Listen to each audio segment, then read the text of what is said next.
میں خدا کو فالو کرنا چاہتا ہوں، لیکن میں بغیر دیکھے یقین نہیں کر سکتا، میں لاجک کو مانتا ہوں۔ آج خدا کا انکار کرنے والا یہ کہتا ہے کہ میں سائنس کو مانتا ہوں، میں پروف کو مانتا ہوں، دلیل کو مانتا ہوں۔ تم میرے سامنے خدا کے وجود کی دلیل لے کے آؤ، کوئی پروف لے کے آؤ، کوئی ثبوت لے کے آؤ، کوئی لاجک کے ساتھ، سائنس کے ساتھ بات کرو میرے سامنے۔ میں خدا کو ماننے کے لیے تیار ہوں، لیکن میں بن دیکھے کسی کو بھی اپنا خالق نہیں مان سکتا۔ تو آج یہ چیز ہم مسلمانوں کے اندر بھی یہ رائج ہوتی چلی جا رہی ہے، ہمارے مسلمان اس کا شکار ہوتے چلے جا رہے ہیں۔ یہ چیز کیسے، یہ تصور، یہ خیال کسی بھی انسان کے ذہن میں کیسے آ سکتا ہے؟ یہ کیسے سوچ پیدا ہو سکتی ہے کسی انسان کے ذہن میں؟ تو یاد رکھیے کہ یہ سوچ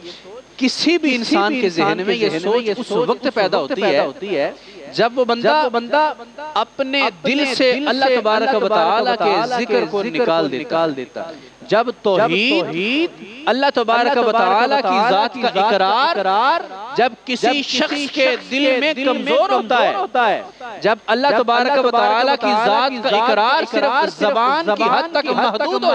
جائے، جب شریعت کی پیروی، اللہ کے دین کی احکامات کی پابندی، اس کے اصولوں پر چلنا، اس کے احکامات پر چلنا، جب یہ ساری چیزیں ہمارے سامنے ایک رسم بن کر رہ جائیں کہ آج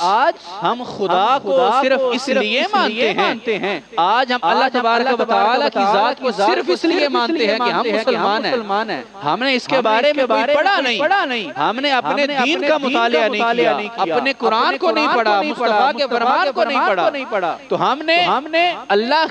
کے احکامات کو، اللہ کی وحدانیت کو ماننا ایک رسم بنا لیا۔ تو جب یہ چیز صرف زبان کی حد تک محدود ہو جائے،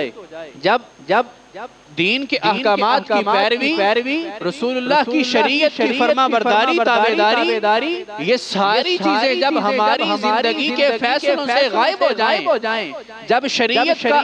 اثر ہماری زندگی میں نظر نہ آئے، ہماری زندگی میں مصطفیٰ کی سیرت نظر نہ آئے، مصطفیٰ کے احکامات نظر نہ آئے، مصطفیٰ کی سیرت نظر نہ آئے، شریعت مصطفیٰ کی تابعداری ہماری زندگی میں وہ یہ رچی بسی نظر نہ آتی ہو، تب پھر انسان کے ذہن میں ایسے خیالات پیدا ہوتے ہیں۔